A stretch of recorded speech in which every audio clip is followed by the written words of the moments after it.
எங்கிருந்து வருகிறேன் சுவாமி? வெகு தொலைவில் இருந்து வருகிறேன். வடபாரிசமாக இருந்து கர்ணா என்று இவ்விடத்தில் நாடி வந்த காரணம் என்ன சுவாமி? அங்கதேசம் சென்றிருந்தேன். அங்கதேசத்திலே உங்களை பார்த்து ஏதாயிரம் பொன்பொருள் பெற்று செல்லலாம் என்று வந்தேன். ஆனால் கர்ணமகாராஜனோ குருச்சேத்திரத்திலே இருக்கிறார் என்று சொன்னார்கள். ஆகையால் ஓடோடி வந்தேன். எனக்கோ ஏக புத்திரன், அவனுக்கு பூணூல் திருமணம் செய்ய வேண்டும். ஆகையால் கொட்டின பொருள் ஏதாயிரம் பெற்று செல்லலாம் என்று வந்திருக்கிறேன். இதற்கு முன்பதாக எத்தனையோ பேர்களுக்கு பொருள் செய்தேன் சுவாமி. விஜயான விட்டாவா கர்ணமாசி உறுதியே பெருகியோடு ஆதி கிருஷ்ண தேவா என்று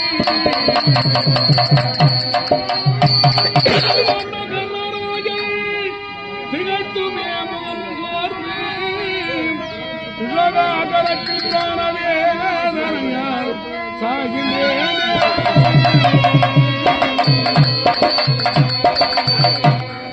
எத்தனையோ பேர்களுக்கு நான் தானத்தை வாரி வழங்கினேன். தற்பொழுது அர்ஜுனன் விடுத்த மானத்தை நான் மரணத்தை பட்டுக் கொண்டிருக்கிறேன். எம்மிடத்தில் ஒரு பொருளும் கிடையாது. இனி இருக்கும் பொருள் எதுவாயினும் கேளுங்கள். இந்த இடத்திலே இருக்கும் பொருள் கேட்டால் தடையின்றி தருகிறேன் சுவாமி. கர்ணமகாராஜனே, இல்லாத பொருளை கேட்டு அழிப்பாவத்திற்கு ஆளாக நான் வரவில்லை. ஆகையால் என் மகனுக்கு பூணூல் திருமணம் செய்ய வேண்டும் என்றால் எல் வேண்டும், தர்பை வேண்டும், பச்சைமுது வேண்டும், செப்பு காசு வேண்டும் அல்லவா? அது அனைத்தும் நான் புண்ணியவாசிக்கு சென்று வந்திருந்தேன். அந்த இடத்திலே பெற்றுவிட்டேன். ஆனால் இன்று உங்களை நாடி வந்த காரணம் என்ன தெரியுமா? என்ன? நீங்கள் இதுவரை எத்தனை தான தர்மங்களை செய்திருக்கின்றீர்கள்? தானம் என்பது 32 ஆகும். போதும் என்று சொல்லக்கூடிய அன்னதான பலன் ஒன்று நீங்க நான் மீதமுள்ள 31 தான தர்மத்தை அல்லவா நிலைநாட்டிருக்கிறேன் ஐயா.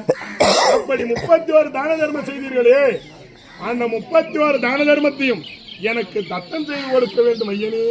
கண்ணியனான் இல்லாத பொருளை கேட்டு எங்கே இந்த கர்ணனை படிக்காலாக்கி விடுவீர்களோ என்று பார்த்தேன். ஆதி முதல் இதனால் வரைந்து நான் செய்த 31 தான தர்மத்தை அல்லவா கேட்டிருக்கிறேன்.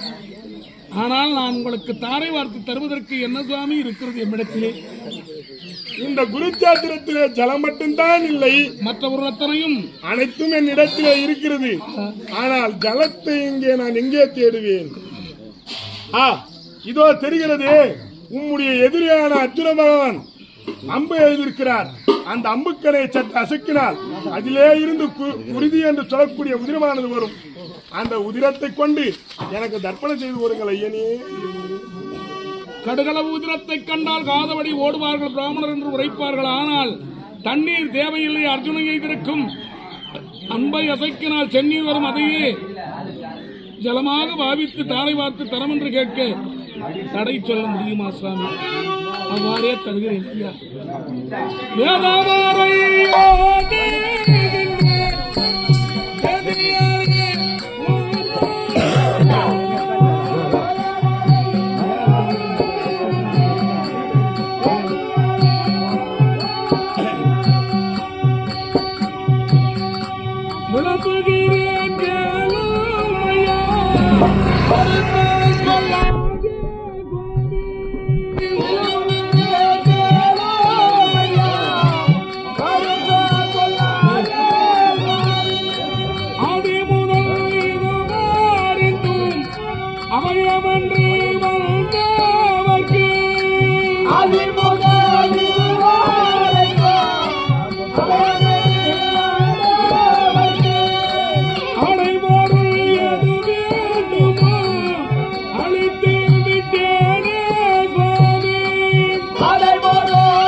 என்னிடம் கேட்டதாரும் தாழவே தருகின்றேன் தடையின்றி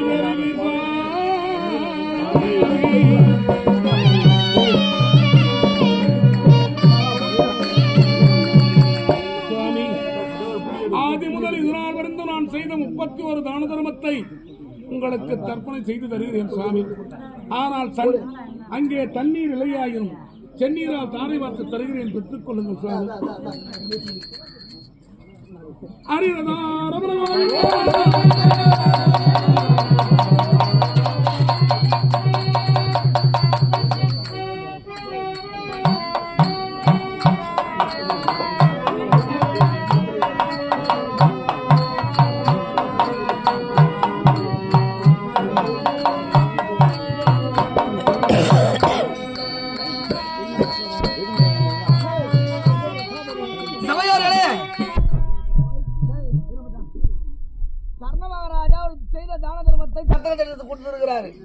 இந்த ஜல கண்ணில ஒட்டிக் கொண்டு உங்க கையால் முடிந்த காசுகளை இதை போடுமா அன்புடன் கேட்டுக் கொள்கிறேன்.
மதுசூதன, யாதவ, ஜனார்த்தன, வாமன, ஸ்ரீவிக்ரம, பரந்தாம, வாசுதேவ, ஆபத் பாண்டவ, அநாதரட்சக, அறிமுகுந்தா, இப்பொழுதுதான் உனக்கு என் மீது கருணை பிறந்து விட்டதா சுவாமி? கருடரூகராக சதுர்புஜ தரிசனத்தோடு இந்த கர்ணனுக்கு காட்சி தர இப்பொழுதுதான் உங்களுக்கு கருணை பிறந்ததா சுவாமி? சற்று முன்பதாகத்தானே அந்தனராக வந்து நான் செய்த 31 தான தர்மத்தை அந்தனராக பெற்றுச் சென்றது யார் சுவாமி? அதுவும் நான் தான். பாஞ்சாலன் சிவபரத்தின் போது வெள்ளை நாணி ஏற்றி விளைக்கின்ற பொழுது நாணியை அறுவடை செய்தது யார் சுவாமி? அதுவும் நான் தான். எனக்கு தானம் வேண்டும் என்று ஒரு முதியவர் வந்தார். அன்னவர் என்ன தானம் வேண்டும் என்று கேட்கின்ற போது உன் பிறவியிலே வந்த கவசமும் குண்டலமும் யாசகமாக வழங்க வேண்டும் என்று கேட்டார். அவர் கேட்ட வண்ணமே கவசத்தையும் குண்டலத்தையும் மறுபடி செய்து கொடுத்தேன். சிறிது தொலைவிலே சென்றவுடனே சுழுவுருவை காண்பித்தார். வேறு யாரும் அல்ல, பொன்னுலக வாசி தேவ இந்திரர். தேவ இந்திரன், ஐயா எதற்காக இவ்வாறு செய்தீர்கள் தேவ இந்திரா என கேட்கின்ற போது, கர்ணா உன்பலத்தை நான் அறிவேன். என்னுடைய மைந்தனாக அர்ஜுன் இங்கே கொண்டு வாயு என்று உறுதியாக இருக்கும். கவசமும் குண்டலமும் யாசமாக வெற்றிவிட்டேன். அதற்கு பதிலாக உதிரம் படிந்த உன்னுடைய மேனி பொன்னிற மேனியாகவும் என் கலத்தியைக்கு வஜ்ராயத்தை தருகிறேன் என்று சொல்லி சென்றார். அப்படி தேவேந்திர தூண்டிவிட்டு கவசமும் குண்டலமும் யாசகமாக வறுமுறைட்டாக செய்தது யார் சுவாமி? டெல்லி மகாராஜா சொன்ன குறியின் படியாக நடைபெற்றிருந்தால் அர்ஜுனன் ஆண்டிருப்பான். அவர் வார்த்தை கேளாது என் மனதை மாற்றியது யார் சுவாமி? அதுவும் நான் தான். பரசுராம குருவிடத்திலே என் கலைகளை பயிலுகின்ற போது ஒரு நாள் ஆழ்ந்த நித்திரையாக இருக்கிறது கர்ணா, உன் துணையின் மீது என் சிரத்தை வைத்து உறங்க போகிறேன் என்று சொன்னார். அவ்வண்ணமே அவர் என் துணையின் மீது அவர் சிரத்தை வைத்து உறங்குகின்ற போது ஒரு ராட்சசம் உண்டானது. துடையின் கீழ்ப்பக்கம் அமர்ந்து மறுபக்கம் வர அந்த துவாரத்தின் வழியாக குருதி என்று சொல்லக்கூடிய விதம் குருவின் மீது சீலனப்பட்டன. விடுத்தெடுந்து பார்த்தார் பரசுராம குருவான். அவர் அடியை கர்ணா, கடுகள உதிரத்தை கண்டாலும் காதபடி ஓடுவார்கள் பிராமணர்கள். அந்தனா சத்திரியனா என்று கேட்டார். சுவாமி, உன்னிடத்தில் இருக்கும் கலைகளை பயில வேண்டும் என்பதற்காக நான் பொய்யுரைத்தேன் என்று வைத்தேன். இதை கேட்ட பரசுராம குருவானவர் எம்மிடத்தில் கற்ற கலைகள் அத்துணையும் உனக்கு தக்க சமயத்தில் உதவாமல் போகக்கிறவா என சாபத்தளித்து விட்டார் சுவாமி. அப்படி அங்கே கருவண்டாக வந்து என் துறையை பிடித்தது யார் சுவாமி? அதுவும் நான் தான். ஆஹா, தாயார் சேயார் என்ற தெரியாத நிலையிலே இருந்த என் அருமை தாயிடத்தில் நீங்கள் துரியன்பால் தூதாக சென்று வருகின்ற போது உன்னருமை மைந்தன் தான் அங்க நாட்டு மன்னன் கர்ணன் என சொல்ல இதை கேட்டு என்னுடைய தாயார் வரித்து முன்னோடி வந்தார்கள். மகனே கர்ணா கர்ணா என்று வருகின்ற போது என்னை ஆற்றிலே விடுமுடுது வைத்த சீலையை என்னுடைய தாயை அணியச் சொன்னேன். அந்த சீலையை என் அருமை தாய் அணிந்தவுடனே அவர் கொங்கையில் பால் சொரிந்தன. பார்த்தாயா மகனே கர்ணா, உனக்கு இளமை பருவத்தில் வால் கொடுக்காத பாவியாகி விட்டேன் செல்வமே. இப்பொழுதாயும் ஜன்னத்தில் வாள் அறிந்துவிடு என சொல்ல, அம்மா பால்ய பருவமாக இருந்தால் அருந்தலாம், தக்க பருவத்தை வாய்த்திருக்கிறேன், ஒரு கிண்ணத்தில் வாளை சுரந்து வைங்கள் என சொல்ல, என் வார்த்தை கிணங்க என்னுடைய தாய் ஒரு கிண்ணத்திலே வாளை சுரந்து வைத்தார்கள். சாண பானத்தை முடித்து இரவனாக பிரமண பூஜை முடித்து விட்டு அருந்தலாம் என்று வருகின்ற போது ஒரு கரும்பூனையானது பாலை சாய்த்து விட்டது. சுவாமி, சாய்த்த பாலையாவது நேத்திரத்தில் ஒற்றிக் கொள்ளலாம் என்று பார்த்தால் பூமா தேவியானவள் அவ்விடத்தில் வெறுத்த பள்ளத்தை உண்டு செய்து விட்டார். கண்ணா, என்னுடைய தாய் திறந்து வைத்த பாலை கரும்பூனையாக வந்து சாய்த்தது யார் சுவாமி? அதுவும் நான் தான். ஆஹா, என்னை 6 சத்துருக்களாக சிறுக சிறுக வஞ்சித்து விட்டீர்கள் ஐயா. இறந்த பாம்பை அடித்தது போலல்லவா ஒரு சொத்த கனைவிடுத்து நான் தான் கொன்று விட்டேன், கர்ணனை வென்று விட்டேன் என்று வீரியம் பேசிக் கொண்டிருக்கிறான் என்னருவை தம்பி அர்ஜுனன். என்னை வஞ்சித்தார் போல் என்னருவை தம்பிமார்களை வஞ்சித்து விடாதே திருமாலே. யாமத்திலும் சாமத்திலும் சதா சர்வகாலமும் கண்ணா கண்ணா என்று உன்னையே வழிபட்டு வருகிறார்கள். அன்னவர்களை வஞ்சித்து விடாதே திருமாலே. இந்த பிறவியிலே 31 தான தர்மத்தை மேற்கொண்ட நான் போதுமென்று சொல்லக்கூடிய புனிதமான தானத்தை மேற்கொள்ளவில்லை. திருவையூர்ந்து எனக்கு நல்லொருள் புரிய வேண்டும் இறைவா. கர்ணா, உனக்கு ஏதாவது வர வேண்டுமோ கேள் தருகிறேன். இறைவா, நான் இந்த குருச்சேத்திர என் உரிமை தம்பி அர்ஜுன் இந்த பானத்தில் மரணம் வசப்பட்டுக் கொண்டிருக்கிறேன். ஆனால் இன்னும் சிறிது நேரத்திற்குள்ளாக என் ஆவி பிரியும்.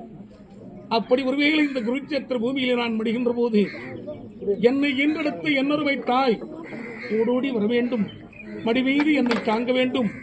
கண்ணி வயதிலே ஈன்றெடுத்து என்னொருமை புதல்வன் இவன் தான் கர்ணன் என்று நாடறிய ஊரறிய உலகத்தோர் அறிய கூற வேண்டும். இதுதான் என் வரம் வேண்டும் சாமி. என் அத்தைக்கு நானே சென்று சொல்லுகிறேன், கவலை வேண்டாம் கர்ணா.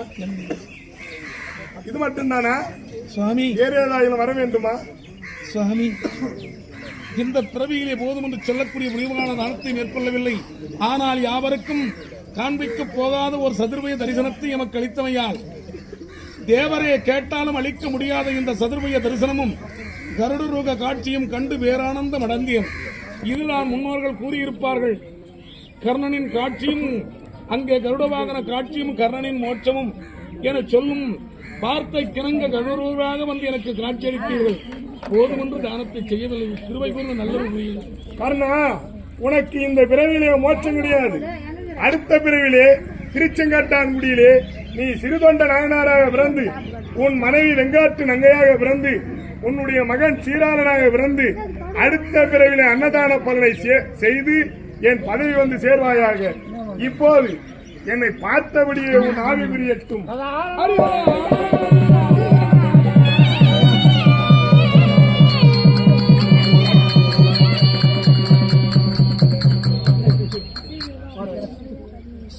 கர்ணனானவன் மாண்டு போனான். இந்த செய்தியை என் அத்தை குண்டாதேவிக்கு நானே சென்று சொல்ல வேண்டும். அத்தை, கண்ணா, என்னை எதற்காக அழைத்தாய்? குருச்சேத்திரம். ஆமா, நான் சென்றேன். ஆமா, சண்டையிடத்தில் உன் மகன் மாண்டு விட்டான். ஐயோ, கண்ணா கண்ணா, என் மகன் அர்ஜுனன் மடிந்து விட்டானா? பாவி, அர்ஜுனன் வந்து மடிந்து விட்டானா? அர்ஜுனன் மாறவில்லை அத்தை, பின்ன என் மகன் அர்ஜுனன் தான் உன் மகன் தான் மாண்டு விட்டான். என் மகனா? என்ன சொல்கிறாய் கண்ணா? ஒன்றுமே விளக்கம் புரியவில்லையே.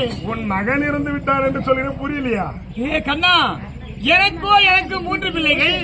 என்னுடைய தங்கை மாத்ராதேவி பெற்றிருந்த 20 தருமர், பீமன், அர்ஜுனன், நகுலன், சகாதேவன் 5 பேர் தான் என் பிள்ளைங்க. ஆண்டவர்கள் 5 உன் பிள்ளைகளா? ஆமா. கிடையாது.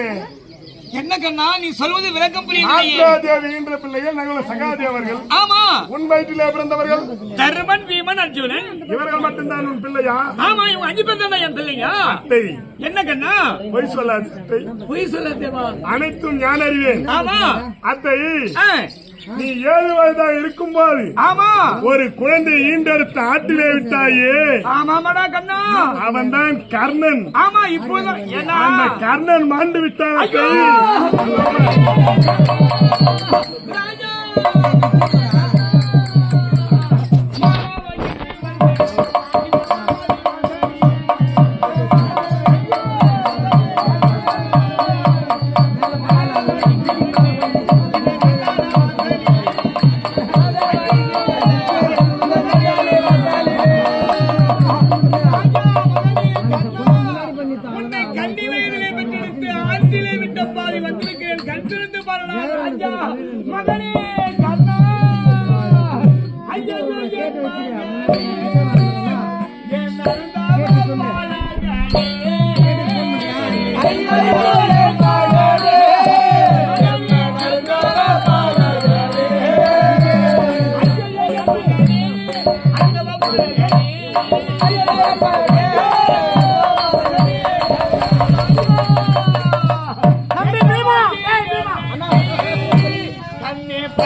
குருச்சேத்திர தாய் குருகிற மாண்டவர் யார்? கர்ணனே. கர்ணனா?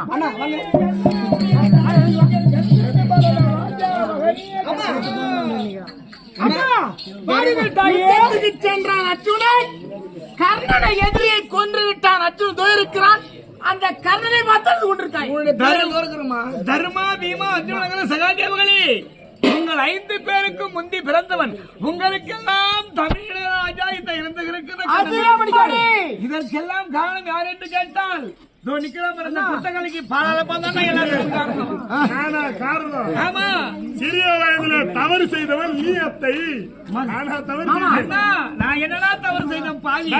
தத்துவத்தவனரை கொண்டிருக்கிறது எங்க தாய். உன் தாய் சிறிய வயதா இருக்கும் போது ஒரு குழந்தையை பெற்றெடுத்து ஆற்றிலே விட்டு விட்டால் அந்த குழந்தைதான் வளர்ந்து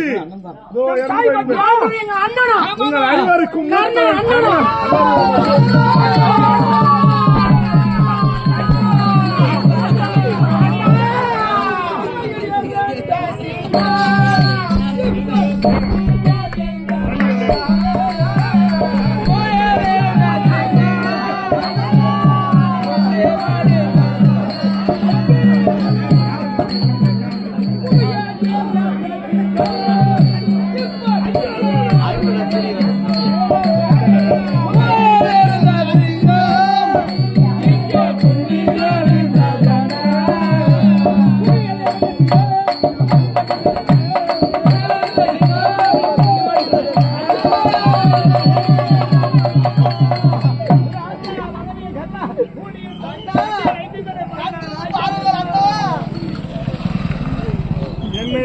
இவர்களே கொண்டு விடுகிறார்கள், இவர்களே அழுகிறார்கள்.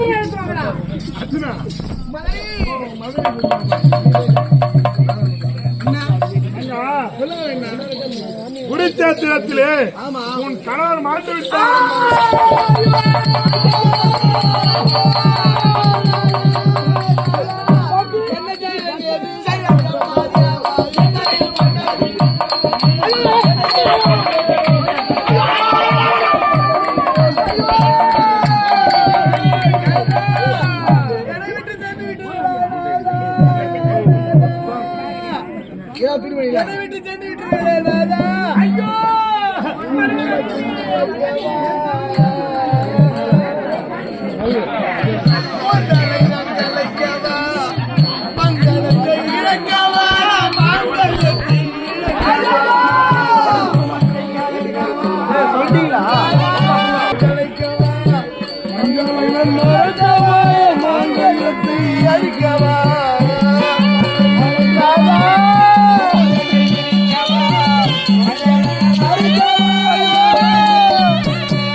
எனக்கு மயிலடங்கோ சேசிரமா, இந்த மட்ட மரம் பட்டு போனா இந்த மயில் போய் ஐயோ ஐயோ ஐயோ ஐயோ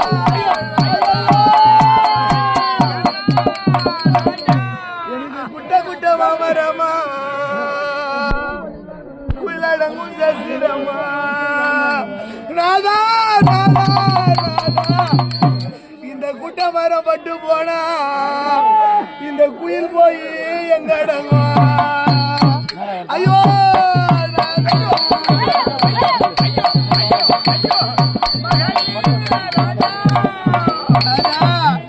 எனக்கு மாலை மடி மேல என் மாமனாரி சின்ன மேல எனக்கு மாலை மடி மேல என் மாமனாரி என் மாலைய கழித்துறாங்க என் மாமனாரே கூப்பிடுங்க ஐயோ நாதா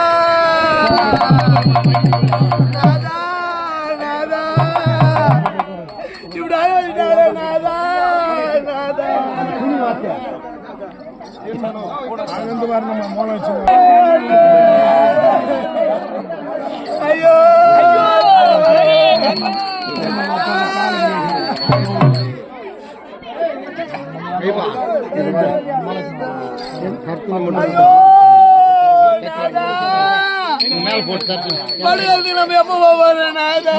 மணிக்கு சொல்லிட்டாங்கம்மா தங்க அவசரப்படாது ட்ரம்ஸ் வட்டம் என்ன கொஞ்ச நேரம் இருங்கம்மா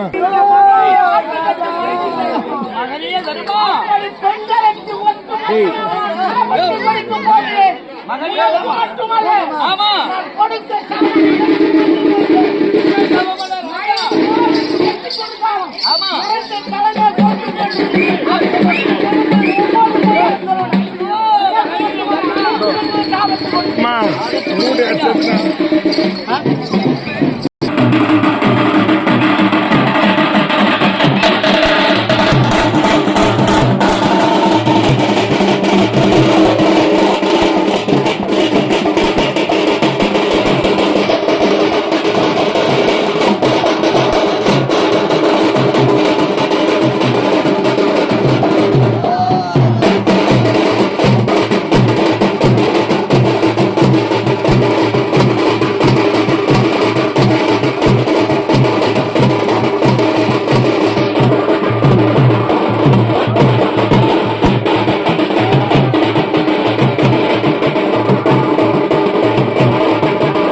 கருப்பு வேட்டியா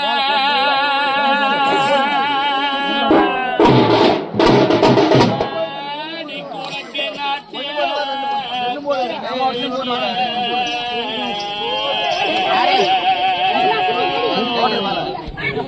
ராஜாணி குணக்கு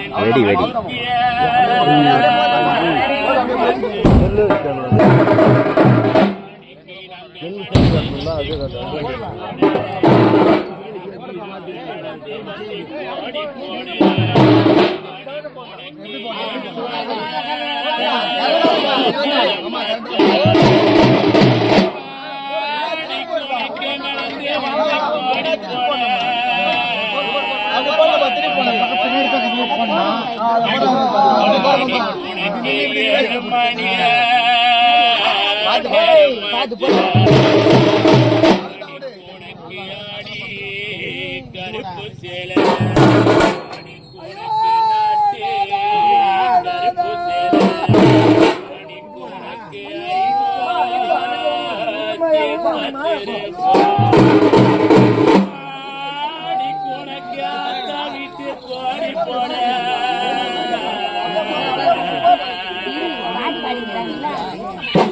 அம்மணிக்கு உனக்கு 8 மணி நேரம் உனக்கு மலமடி மேல உனக்கு மலமடி மேல குங்க மாதா விட்டாரு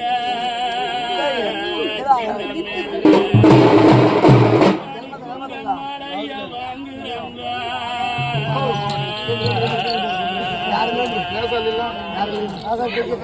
மணி குங்க மாதா விட்டாரு கூப்பிடுங்க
ஸ்ரீ ரேகம்மாள் கட்டை கூத்து கனமண்ட குழுவினரால் கர்ணன் மோட்சம் என்று சொல்லக்கூடிய கூத்து இந்த அளவிலே முடிவடைகிறது. இன்னும் படுகள காட்சி 9 மணி அளவிலே நடைபெறும். அனைவரும் படுகள காட்சி காண வருமாறு தாவலை கேட்டுக்கொள்கிறேன். நன்றி, வணக்கம்.